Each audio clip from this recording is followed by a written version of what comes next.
ग्रामपंचायत यांनी आयोजित केलेल्या स्मशानभूमी वॉल कंपाऊंड 10 लाख रुपये, स्मशानभूमीला जाणारा रस्ता कॉन्क्रीटचा रस्ता करणे 10 लाख रुपये, दलित वस्तीमध्ये समतानगरमध्ये समाज मंदिरांना 10 लाख रुपये। या कार्यक्रमाला उपस्थित नेपेगावचे सरपंच पांडुरंग परकाळे, सुरेश घोडके, चंद्रकांत घोडके, अण्णासाहेब घोडके, मारुती घोडके, तायाप्पा घोडके, श्रीमंत घोडके, दगडू घोडके, नागनाथ घोडके, दत्तात्रय घोडके, इंद्रजित घोडके, माणिक घोडके,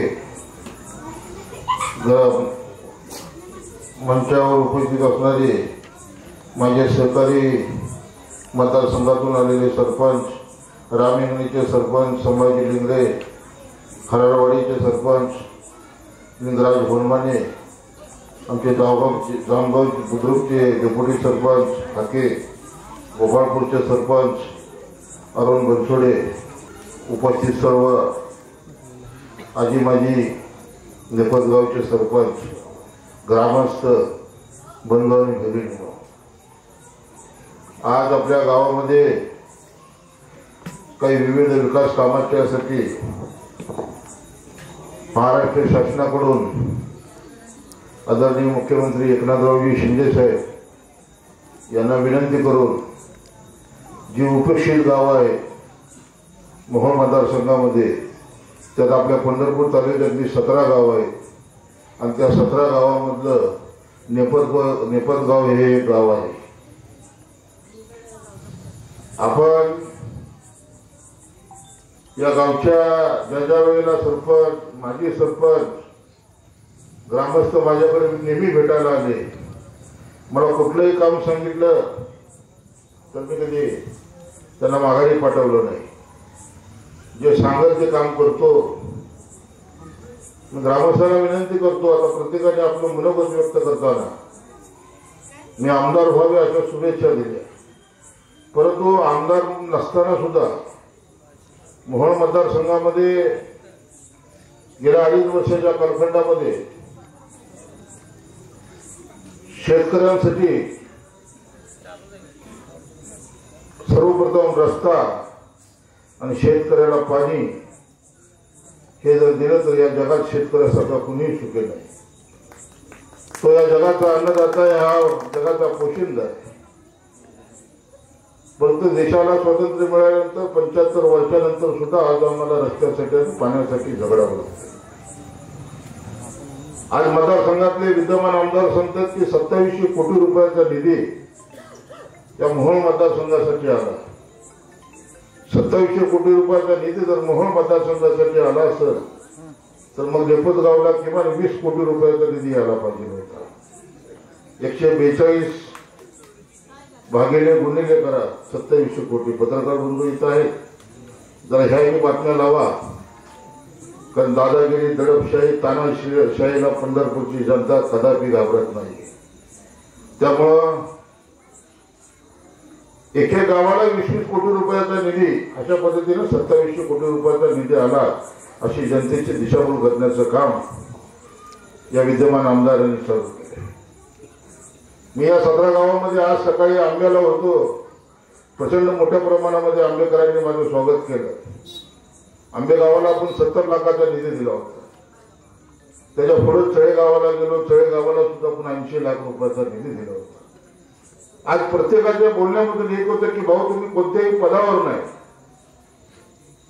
परंतु गावाला लागणाऱ्या ज्या काही निकटच्या गरजा आहेत, समाज मंदिर असेल, मशानभूमी हा साधा विषय।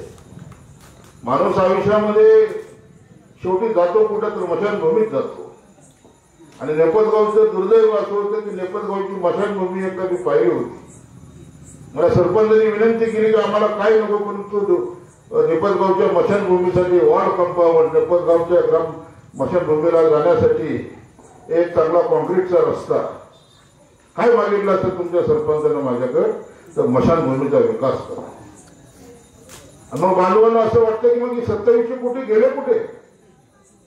आज ज्या पद्धतीची भाषा वापरली जाते माझ्या आमदारांनी विद्यमान आमदाराकडून की 2700 कोटी रुपये मोहाच्या विकासासाठी खर्च केले, मग भयानक असा दुष्काळ पडला आणि मोहोळच्या जनतेला 15-15 दिवस प्यायला पाणी नव्हतं. युवतीचा तलाव भरलेला होता आणि युवतीच्या तलावावरनं 4-4 मोटरे लावून आंधरला पाणी जात. 3 पाईपलाईनचं पाणी शेतात जात होतं, 1 पाईपलाईनचं पाणी कारखान्याला जात होतं आणि मोहोळच्या जनतेला 15-15 दिवस प्यायला पाणी नव्हतं. मग ही जी निजामी पाटीलकी आहे ती पाटीलकी आता आपल्याला संपुष्टात आणण्याची. आज कार्यालयाच्या कार्यालय करून येण्याची कामं केली जातात. लोकनेत्याची व्याख्या काय ही त्यांच्याकडून आम्ही शिकायची. कारण पंढरपुरामध्ये 8 सहकारी साखर कारखाने आहेत. पंढरपुरातला एकाही साखर सम्राटानं सहकारी कारखाना कधी खाजगी केला नाही, परंतु मोहोळकरांचं तिथेही दुर्दैव की शेतकऱ्याचा कारखाना खाजगी झाला आणि आता ते लोकनेते म्हणून बरोबर गेले.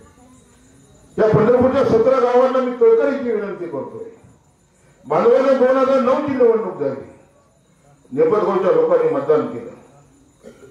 2014 ची निवडणूक झाली, नेपथगावच्या लोकांनी मतदान केलं. 2019 ची निवडणूक विधानसभेची झाली, नेपथगावच्या लोकांनी मतदान केलं. गेल्या 15 वर्षामध्ये आपल्याला मोहोळ विधानसभेला आपली 17 गावं जोडली. या 15 वर्षात 3 आमदार झाले, 3 आमदार इतके उमेदवार होते. काय विकास झाला हे एकदा डोळ्यासमोर ठेवा. बदल हा अटळ आहे आणि बदल हा आपल्याला करावा लागणार आहे. यावेळीची निवडणूक अत्यंत वेगळ्या पद्धतीची. पंढरपूरची 17 गावं, मोहोळची 90 गावं आणि उत्तर सोलापूरची 24 गावं मिळून हा विधानसभेचा मतदारसंघ राखीव मतदारसंघ आहे. आणि मग या 3 तालुक्यातला कोणताही एक उमेदवार या मतदारसंघाचा भूमिपुत्र होतो. आणि मग या 17 गावाच्या शिबिरावरती मी मोहोळ विधानसभेची निवडणूक लढतोय. आपण पाहताय, आपण वर्तमानपत्र वाचताय, आपण YouTube चॅनल पाहताय. पत्रकारांना जर पत्रकार थोडे लिहायला लागले तर पत्रकारांना सुद्धा नोटिसा पाठवण्याचं काम या मोहोळच्या तानाशाहीने केलं. पत्रकारांना सुद्धा नोटिसा कारण आमच्या विरोधात येत आहे. लोकशाहीचा 4था स्तंभ सुद्धा असुरक्षित आहे. तिथं सब रजिस्टरची ऑफिस पळवून नेली जात आहे. तिथं महसूलचं तहसील कार्यालय पळवून नेलं जात आहे. तिथं हॉस्पिटल सरकार मंजूर करते ते हॉस्पिटल या अंदरला पळवून नेण्याचं काम केलं जात आहे. आणि मोहोळची 40 गावं तोडून अंदरला अप्पर तहसील कार्यालय नेलं. बांधवाला या 17 गावाची एक भूमिका आहे. ही भारताची दक्षिण काठी आहे. पंढरपूर ही भारताची दक्षिण काठी आहे. ही तीर्थक्षेत्र आहे आणि पंढरपूरच्या 17 गावाचं मतदानावरती मोहोळचा आमदार ठरवला जाणार आहे. आज मोहोळची परिस्थिती काय? आज शासकीय कार्यालय सुरक्षित नाही. 15-15 दिवस मोहोळला पिण्यासाठी पाणी नाही. हा पंढरपूरचा सुपुत्र 15 टँकर लावून 70 दिवस मोहोळकर जनतेला पाणी पाजण्याचं काम करत होता. आणि युवतीच्या तलावात 4-4 मोटरी लावून पाटील अनगरला पाणी हाणत होता. आणि म्हणून मी तुम्हाला कळकळीची विनंती करतो, ही 17 गावाची जबाबदारी आहे की मोहोळमध्ये दादागिरी, दडपशाही, तानाशाही आया बहिणी सुद्धा सुरक्षित नाहीये. 15 ऑगस्टला आज देशाला 75 वर्ष झाली आणि देशाचा अमृत महोत्सव साजरा करत असताना सोलापूर जिल्हा आणि महाराष्ट्रामध्ये जर आपण पाहिलं तर मोहोळच्या तहसील कचेरीपाशी 2 उपोषणाला माणसं बसली होती. देशाला स्वातंत्र्य मिळाल्यानंतर आपण 15 ऑगस्टला झेंडा फडकवतो. लहान मुलं सुद्धा सकाळी 7 वाजता ब्रेकवर जाऊन शाळेत पहिला झेंडावंदन केला जातो. शासकीय कार्यालय झेंडावंदन होतो. आपल्यासाठी 15 ऑगस्ट 26 जानेवारी हे दिवाळीसारखे दिवस आहे कारण आपला देश स्वतंत्र झाला. आणि मग 75 वर्ष झाल्यानंतर मोहोळ तहसील कचेरीच्या बाहेर 2 उपोषणाचे तंबू होते. एका एका साईडला मोहोळ तहसील कार्यालय अनगरला नेले म्हणून 40 गावं विरोधात जाऊन 7 शिवसैनिक उपोषणाला बसले होते. मग आज लोकनेते काय सांगताय की मोहोळला आम्ही 3000 कोटी आणले. अरे मोहोळला जर 3000 कोटी आणले होते तर मोहोळला पिण्यासाठी 15-15 दिवस माणसाला पाणी मिळत नव्हतं. मोहोळला कुठल्याही पद्धतीचं शैक्षणिक हब झालं नाही, कुठं मेडिकल कॉलेज झालं नाही, कुठं इंजिनिअरिंग कॉलेज झालं नाही, कुठल्याही पद्धतीचं लॉ कॉलेज झालं नाही, कोणत्याही पद्धतीचं हॉस्पिटल झालं नाही. हे तर सोडावं. मोहोळ मधल्या गावातल्या अंतर्गत रस्ते सुद्धा नाहीये, पायाभूत सुविधासाठी गटार सुद्धा नाहीये. एक दणदणीत असणारं शहर अशा पद्धतीची बघायला अवस्था या मोहोळच्या आमदारांना आणि माजी आमदारांना करून ठेवली. आणि म्हणून मी तुम्हाला विनंती करतो की 17 गावाच्या जीवावरती उद्याच्याला आपल्याला मोहोळचा विधानसभेचा आमदार बदलायचा आहे. हे मत राजू खरेला मत नाहीये. मतदान करत असताना मी विनंती करतो आपल्याला की हे उद्याचं जे मतदान आपल्याला करायचंय की मोहोळ मधली जी जनता आहे ही उपोषणाला 15 ऑगस्टला बसली. 40 दिवस उपोषण चाललं, 7 दिवस उपोषण चाललं. 40 गावांनी गावं बंद करून निषेध व्यक्त केला. पण मायबाप सरकार काय अशी जादू घडली की परवा दिवशी तिथं ऑफिसचं उद्घाटन झालं. बांधवलं मी आपल्याला कळकळीची विनंती करतो. ही निवडणूक वेगळ्या टप्प्यावरती आलेली आहे. यावेळेला 17 गावांची हम भूमिका असत. आपल्याला पंढरपूरच्या पांडुरंगाचा आशीर्वाद आहे. आपल्याला या तीर्थक्षेत्र आणि ही पंढरपूरची आध्यात्मिक राजधानी म्हणून ओळखल्या जाणाऱ्या पंढरपुरात जन्मलेली आपण माणसं आहोत. या 17 गावाची ही जबाबदारी आहे. मी आपल्याला कळकळी जावण करतो, पांडुरंग पडकाळे आपल्याला करतो, भाऊ आपल्याला करतो की या निवडणुकीमध्ये राजू खरेला आमदार म्हणून विधानसभेत पाठवायचं हे स्वप्न तुमचं आहे, आमचं आहे, आपल्या 17 गावात आहे. मोहोळच्या दक्षिण भागात आहे, उत्तरच्या 24 गावात आहे. पण मोहोळ शहर फक्त वाढ बघतोय. कारण मोहोळची व्यापारपेठ उद्ध्वस्त झाली. मोहोळचं तहसील कचेरी गेलं, मोहोळचं तुमचं सब रजिस्टरचं ऑफिस गेलं, मोहोळचं हॉस्पिटल गेलं. आता मोहोळचं ही निवडणूक झालं, पोलीस स्टेशन सुद्धा अनगरला गेलं. आणि म्हणून मला माहिती आहे की आपण पंढरपूरची लोक अन्याय सहन करणारे लोक नाहीये. या पंढरपूरच्या भूमीमध्ये कित्येक दादा जन्माला आले. त्या सगळ्या दादांना चंद्रभागेत गाठण्याचं काम या पंढरपूरच्या जनतेने केलेलं आहे. त्यामुळे पंढरपूरची जनता कुणाला घाबरत नाही. आणि म्हणून मी या नेपथगावच्या लोकांना विनंती करतो की ही निवडणूक जी आहे उद्याची 2024 मोहोळ विधानसभेची, या विधानसभेच्या निवडणुकीमध्ये मोहोळची 40 गावं, मोहोळ शहर आणि उत्तर सोलापूरची 24 गावं आणि पंढरपूरची 17 गावं हे गाव उद्या मोहोळचे आमदार ठरवणार आहेत. म्हणून 12 वाड्या आणि 13वा अनगरच्या जीवावरती कधी मुंबईचा, कधी पुण्याचा, कधी इंदापूरचा 3 गेटकेन उमेदवार देऊन इथली तानाशाही या मोहोळकरांनी जी केली ती तानाशाही म्हणून करण्यासाठी या पंढरपूरचा सुपुत्र मोहोळच्या विधानसभेच्या मैदानात उतरलाय. आणि मारुतीच्या मंदिरासमोर सांगतो, आपण ज्या ज्या मागण्या मागल्या त्या मी कुठल्याही पदावर नसताना मागण्या मंजूर केल्या जातील. परंतु आपल्याला ह्या निवडणुकीत विनंती करतो कारण ही 17 गावं करून मला पुढे निघायचंय. पण 17 गावाच्या सुधारेवरती तुमच्या सगळ्यांच्या आशीर्वादावरती उद्याची निवडणूक अख्ख्या महाराष्ट्राचं लक्ष लागलंय, अख्ख्या सोलापूर जिल्ह्याचं लक्ष लागलंय. 12 वाड्या 13वा अनगर उन्हाचं 17 गावे आणि ही पंढरपूरची 17 गावं उद्या चमत्कार केल्याशिवाय राहणार नाही. कारण आमची गावं 5-5, 6-6 हजार लोकसंख्येची, 8-8 हजार लोकसंख्येची गाव आहे. आणि म्हणून तुम्हाला विनंती करतो की आपण 3 वेळा गेटकेन उमेदवार निवडून दिला. उद्या 2024ला पंढरपूरचा सुपुत्र म्हणून राजू खरे मोहोळची विधानसभेची निवडणूक लढतोय. पण हे निवडणूक लढवण्याचा एकच अजेंडा आहे की एका भागाचा विकास झाला.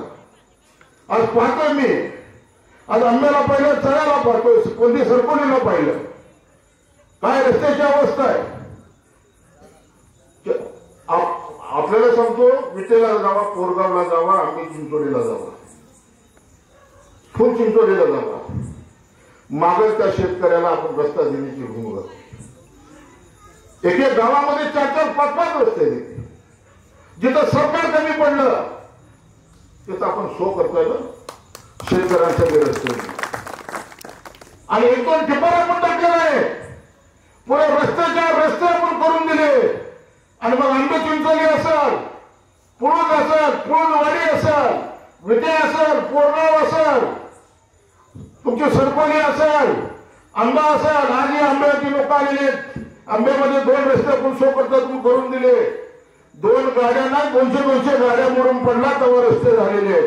त्यामुळे या कामाची दखल पंढरपूरची जनता घेतल्याशिवाय राहणार नाही.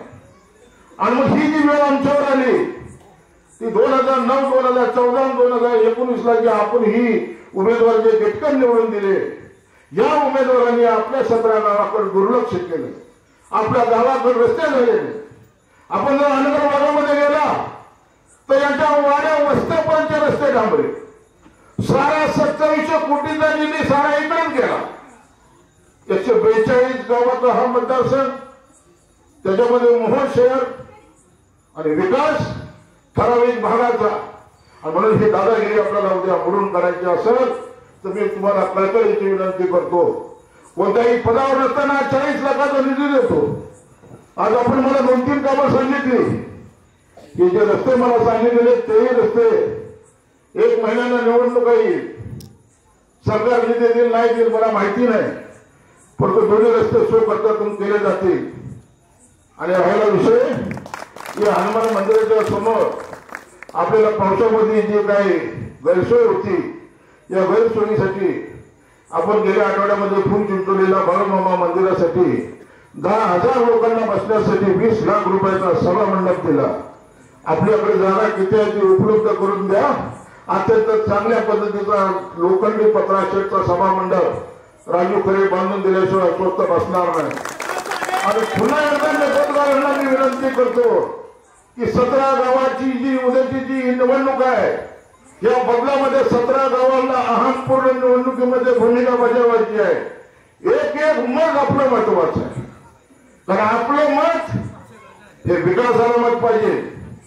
9ला आपला विकास झाला नाही, 14ला आपला विकास झाला नाही, 19ला आपला विकास झाला नाही. आज 17 गावामध्ये साहेब मी फिरतो, भयानक पद्धतीच्या रस्त्याची अवस्था आहे. आणि हे रस्ते आज मी मुरबे करण्याने करून दिले, पण जर आपण संधी दिली, मला पूर्ण खात्री आहे की पंढरपूरच्या सुपुत्राचा 17 गावची लोक पराभव होऊ देणार नाहीत. आणि म्हणून या 17 गावांनी एक मतानं आपली मतं वाया जाऊ देऊ नका. या वेळेला एक निर्णय घ्यायचा. पंढरपूरचे 4 तुकडे झाले. 40 गावं माड्याला जोडली, 14 गावं सांगोल्याला जोडली, 22 गावांनी पंढरपूर शहर मंगळवेढ्याला जोडलं, 17 गावं आपली मोहोळला जोडली. आज पंढरपूरला आमदार नाही. आमदार विना पंढरपूर फोडणे झाले. आणि अशा अवस्थेमध्ये मागं त्याला पाणी, मागं त्याला रस्ता, आरोग्यविषयक मदत, शिक्षणाविषयक मदत, आपण आला आपल्या संस्थेला तर मी मदत केलीच, पण मी CSR फंडातून सुद्धा तुमच्या शाळेला भरीव मदत केली. याचा 15 दिवसात तृतीयावी निधी तुमच्या शाळेला मिळेल असं आश्वासन याच कार्यक्रमाच्या निमित्ताने मी देतो.